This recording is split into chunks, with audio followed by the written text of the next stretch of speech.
ये देखिए भाई और बहनों, ये सतलोक आश्रम का वीडियो है और सतलोक आश्रम में किस प्रकार से 700 बसें खड़ी हुई है। आश्रम वालों ने ये पोस्ट डाली है, ऊपर साफ साफ लिखा हुआ है सतलोक आश्रम श्री धनाना धाम में आई 700 रोडवेज बस।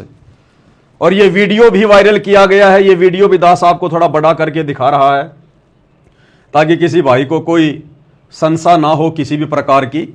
ये सतलोक आश्रम धनाना का वीडियो है। छोटी मोटी गाड़ियां तो बहुत खड़ी हैं, साथ में 700 बसें भी हैं और साथ में एक संदेशा कौन दे रहा है? साथ में संदेशा दे रहा है झज्जर का कोऑर्डिनेटर जगबीर, एक ऑडियो डालकर झज्जर के भक्तों को कि भाई जो लोग धनाना धाम में नहीं पहुंचे शाम को 7 बजे गुरुजी के दर्शनों के लिए, जो धोखे से बुलाया जा रहा था, तो ऑडियो डालकर जगबीर कह रहा है कि जो रात्रि में धनाना धाम में नहीं पहुंचे हैं वो सुबह सीधा रोहतक के पैरावर में पहुंचो जहां मुख्यमंत्री आ रहा है। और साथ में ये वीडियो है, आप सभी देख लो भाई और बहनों। आपको सतलोक आश्रम धनाना का मुख्य गेट भी दिखाई देगा और आपको हरियाणा रोडवेज की हरी हरी बसें भी काफी संख्या में दिखाई देंगी। देखिएगा, ये रहा। सत साहेब सतगुरुदेव जी की जय हो। ये बसें खड़ी हैं। झज्जर की सारी संगत से प्रार्थना है जो आज धनाना धाम आश्रम में नहीं गए हैं वे कल सुबह 9 बजे तक पराहौर गांव में पूछने की कृपा करें। सत साहेब, ये सतलोक आश्रम धनाना का मेन गेट आ गया और 700 हरियाणा रोडवेज की बसें सरकार ने सतलोक आश्रम धनाना में भेज दी। और झज्जर का कोऑर्डिनेटर जगबीर संगत को ऑडियो डाल के मैसेज दे रहा है कि जो धनाना आश्रम में नहीं आ पाए गुरुजी के दर्शनों के लिए, वो कल सीधे रोहतक के पैरावर में पहुंचो भाई, सीधे गुरुजी का आदेश है। इस प्रकार से संगत को धोखा दिया जा रहा है, क्योंकि काल का क्या नियम है? काल हमेशा डराएगा या धोखा देगा, लालच देगा। एक हाजिरी का लालच दे दिया गया, गुरुजी के दर्शनों का लालच दे दिया गया, और जो इस रैली में नहीं पहुंचेगा 2 दिन बाद में मैसेज डाल लेंगे गुरुजी का आदेश आया, जो जो व्यक्ति पैरावर में नहीं गए थे उनके नाम खंड हो गए। अब ये देखिए मजनू, ये भगत है, ये कौन से एंगल से भगत लग रहा जरा देखना। अजय देवगन की तरह तो इसने नाक के ऊपर अपने बाल डाल रखे हैं। और ये देखो रजनीकांत की तरह मूछे वाछे लगा के, देखो झंडा हाथ में लेके सत साहिब का जयबंदी छोड़ का। और कहां खड़ा है ये महापुरुष पता है? ये वहीं रोहतक में धक्के खा रहा है, वहीं पे मिट्टी फांक रहे हैं। इसके साथ में हजारों की संख्या में भगत पहुंच गए वहां, बसों में भर भर के छोड़ दी भेड़ बकरियां आश्रम वालों ने। भाई मुख्यमंत्री तो अपने हिसाब से आएगा, 12-1 बजे आएगा, ये भीड़ तो पहले जानी चाहिए ना। तो दे दे के हाथों में झंडे और भीड़ को वहां पर भेज दिया गया। और ये मजनू संदेशा दे रहा है जयबंदी छोड़ के संत रामपाल जी का प्रचार करने के लिए रोहतक में आ गए हम। किसी माई के लाल के हाथ में एक पुस्तक नहीं, किसी माई के लाल के हाथ में एक पंपलेट नहीं, और किसी माई के लाल ने उस रैली में किसी को एक पुस्तक बांटी नहीं। और फिर भी क्या कह रहा है? गुरुजी का प्रचार करने आए हैं। देखना एक बार, ये वीडियो भी देख लो आप। नमस्कार, हरियाणा रोहतक शहर में आए हम यहाँ संत रामपाल जी महाराज का प्रचार करने के लिए। आप देख सकते हो जनता यहाँ पे, और यहाँ पे हरियाणा के मुख्यमंत्री सीएम आने वाला है। यहाँ पे हम लोग संत रामपाल जी महाराज की प्रचार करने आए। सत साहिब जय बंदी छोड़ की, जय बंदी छोड़ की। क्या कह रहा है? हम यहाँ पर रोहतक में संत रामपाल जी का प्रचार करने आए। अरे मूर्ख आदमी, 21वीं सदी का समय चल रहा है, तो किसको मूर्ख बना रहा है? कह रहे हैं संत रामपाल जी के ज्ञान का प्रचार करने आए हैं। मूर्खो, तुम तो हरियाणा के मुख्यमंत्री की रैली को सफल बनाने के लिए गए थे। तुम तो उनके भगवान परशुराम की जयंती मनाने गए थे। तुम अपने पतिव्रता धर्म को खंडित करने के लिए गए थे, खंडित करने के लिए, धूल फांकने के लिए गए थे तुम। तुम्हारी इन बातों में अब संगत नहीं आने वाली कि हम गुरुजी के प्रचार के लिए गए थे रोहतक में। एक बात बताओ, अगर तुम गुरुजी के प्रचार के लिए रोहतक में आए हो तो हरियाणा सरकार 700 बसें क्यों भेजेगी संत रामपाल जी के प्रचार के लिए कि भाई संत रामपाल जी के भक्तों, हम हरियाणा सरकार वाले तुम्हारे लिए 700 बसें भेज रहे हैं आश्रम में, करो संत रामपाल जी का प्रचार। अरे हरियाणा सरकार संत रामपाल जी के प्रचार के लिए 700 बसें धनाना आश्रम में भेजेगी क्या? तुम किसको मूर्ख बना रहे हो? मंदबुद्धियों, अपने स्वार्थ के लिए, अपनी रैली को सफल बनाने के लिए, और तुम मंदबुद्धियों की काल प्रेरणा से मर्यादा तुड़वाने के लिए ये 700 बसें तुम्हारे धनाना आश्रम में आई थी।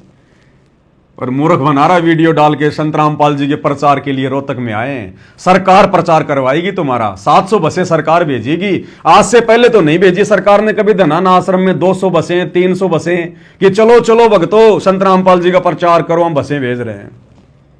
तो भैया ये मूर्ख बनाना छोड़ो अब संगत को। अब देखिएगा, ये यूट्यूबर है कोई, इनका भी वीडियो आया है। इसने वहां जाकर संत रामपाल जी के भक्तों का इंटरव्यू भी लिया और रैली में आए हुए मंदबुद्ध भक्तों का। वो कह रहे हैं हाँ हम संत रामपाल जी के भगत हैं, धनाना से आए हैं, संत रामपाल जी के भगत हैं, धनाना से आए हैं।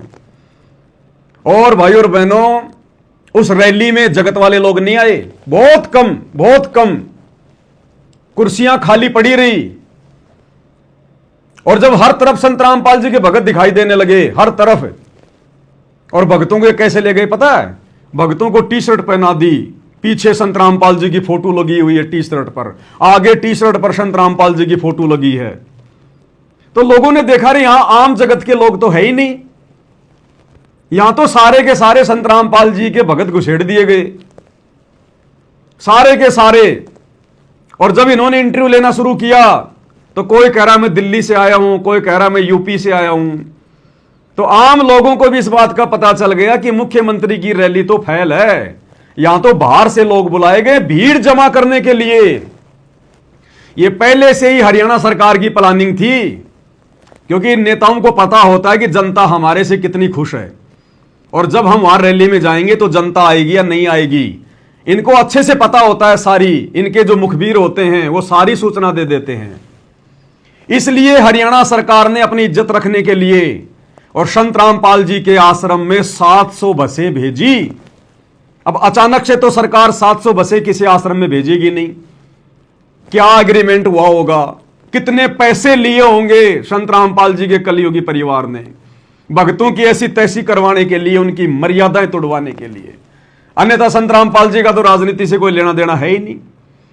कोई भी माई का लाल मैं 1 करोड़ रुपए का इनाम घोषित करता हूं अगर सन 2014 से लेकर सन 1994 से लेकर जब से संत रामपाल जी ने अपने पंथ की शुरुआत की, अपना ज्ञान प्रचार करना शुरू किया, सन 1994 से लेकर 2014 तक अगर एक गांव के सरपंच के साथ में भी या किसी भी राजनीतिक पार्टी के मंत्री या संतरी के साथ संत रामपाल जी की कोई भी फोटो दिखा दीजिए, संत रामपाल जी का कोई भी वो आदेश दिखा दीजिए जो उनके सत्संगों में है कि आपने बीजेपी को वोट देना है या कांग्रेस को वोट देना है या उस नेता की रैली में जाना है या उस भगवान की जयंती मनाने के लिए जाना है, एक भी कोई ऐसा आदेश उनका सत्संग रूपी या उनकी फोटो दिखा दीजिएगा, 1 करोड़ रुपए के नाम की घोषणा करता हूं मैं पवन दास।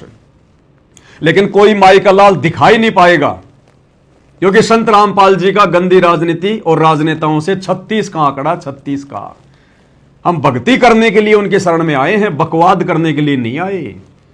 अरे संत रामपाल जी तो कहते हैं एक हरि की भक्ति बिन राजा गधा होए और माटी लदे कुमार की घास न डाले कोई।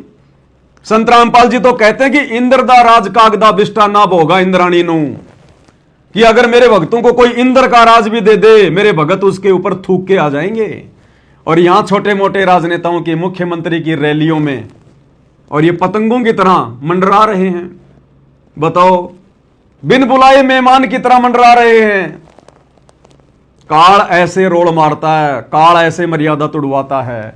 तो क्या कुछ ये भाई साहब कह रहा है 2 मिनट में, और कुछ एक भक्तों के इसने इंटरव्यू भी लिए हैं, और अंत में फिर इनको भी पता चल गया, जगत वालों को, हरियाणा वालों को भी पता चल गया कि ये तो संत रामपाल जी के भक्तों को खरीद खरीद के लाए भीड़ दिखाने के लिए।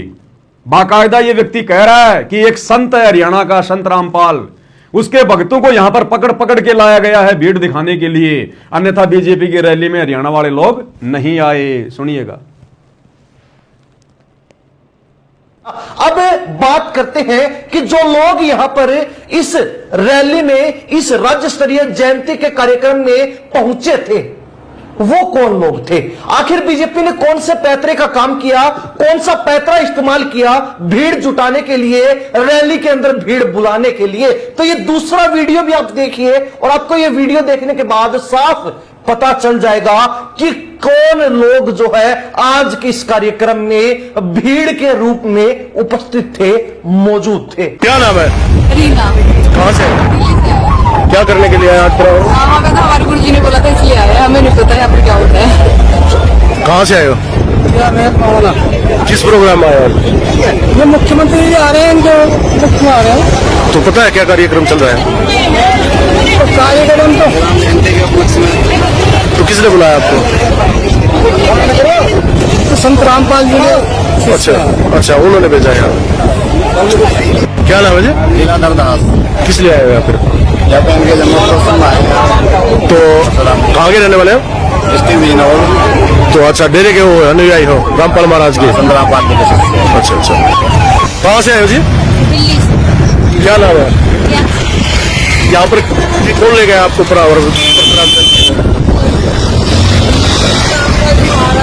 कैसा लग रहा है आपको? सूरत महोत्सव माल है, बहुत अच्छा लग रहा है।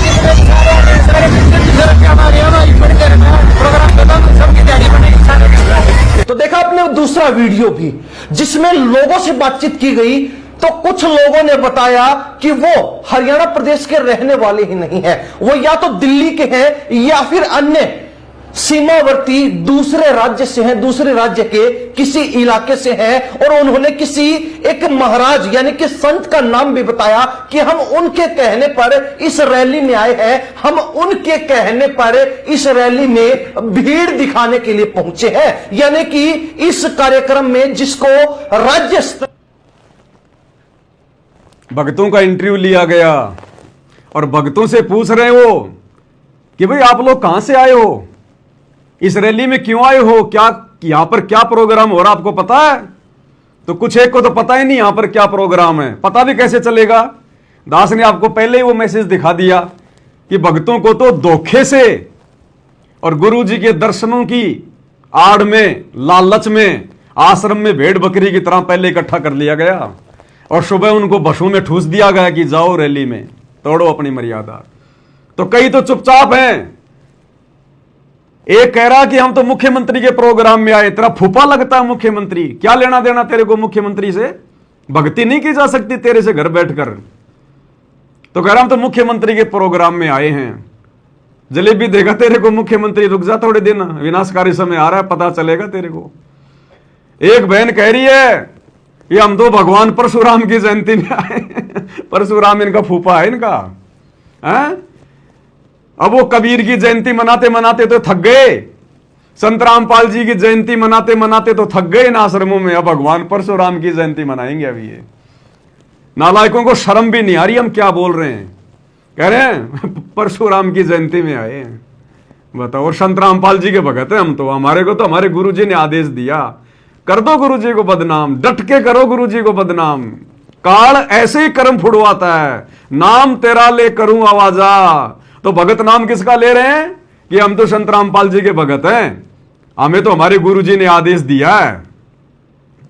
तो भाई और बहनों, ये ड्रामा चल रहा है इन आश्रमों में, देख लो आप। बताओ भक्ति कहां है? ये बसें देखो आप हरियाणा रोडवेज की, हर बस के ऊपर संत रामपाल जी के पोस्टर लगे। देखो यहां पर ये कबीर प्रकट दिवस का पोस्टर है, इस बस के दोनों तरफ संत रामपाल जी की फोटोएं, इस बस के यहां संत रामपाल जी की फोटो, इस बस के यहां संत रामपाल जी की फोटो, इस बस के यहां संत रामपाल जी की फोटो। क्योंकि 700 बसें आई थी सतलोक आश्रम से, 700 बसें, तो फोटो तो लगाएंगे ना आश्रम वाले। ये है गुरु जी का प्रचार, ये प्रचार करने गए थे गुरु जी का, बस बसों के फोटो लगा दी, गुरु जी का प्रचार हो गया। ये प्रचार है इनका। आगे देखो जी क्या क्या हो रहा। और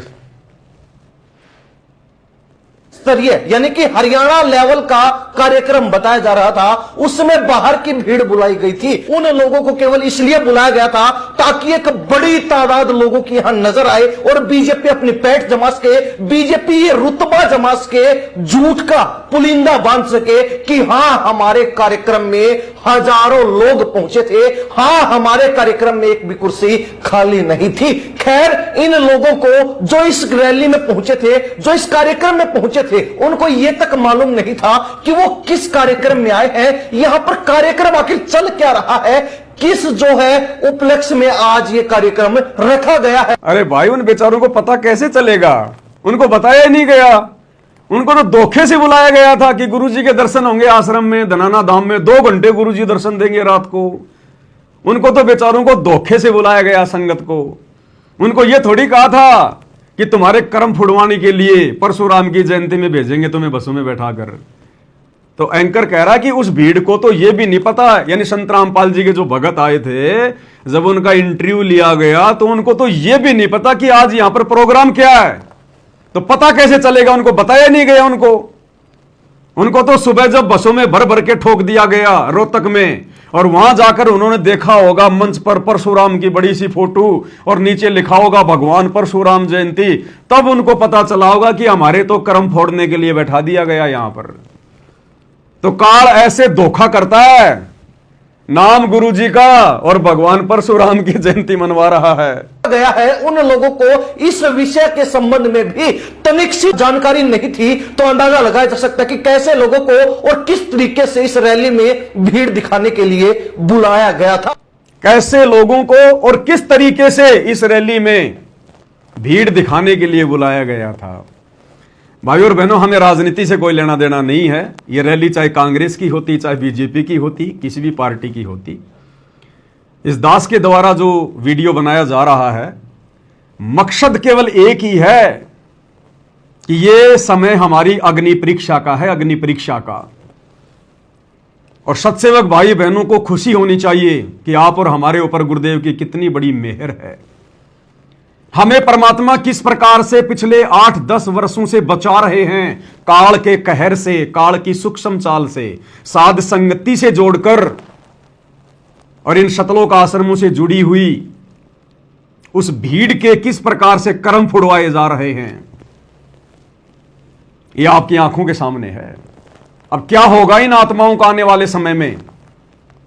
मर्यादा तो किसी की सुरक्षित है ही नहीं। गुरुदेव के कलयुगी परिवार ने, इन कोऑर्डिनेटरों ने मर्यादा तो काल प्रेरणा से किसी की सुरक्षित छोड़ी नहीं। और आने वाले समय में बचाव किसका होगा? उसी का होगा जिसकी मर्यादा होगी। अन्यथा जिसका जैसा संस्कार है, जिएगा तो जिएगा और मरेगा तो मरेगा। परमात्मा बीच में दखल अंदाजी नहीं देगा। सतगुरु बीच में दखल अंदाजी वही देता है जो आत्मा सतगुरु की मर्यादा में रहकर भक्ति कर रही होती है। उसके लिए परमात्मा शेर की तरह काल से लड़ जाएगा। और भाई जो आश्रमों में जाते हैं तो कबीर को भगवान मान लेते हैं, रोहतक में जाते हैं तो परशुराम को भगवान मान लेते हैं। तो बताओ, सतगुरु ऐसी आत्माओं के लिए काल से कैसे लड़ेगा?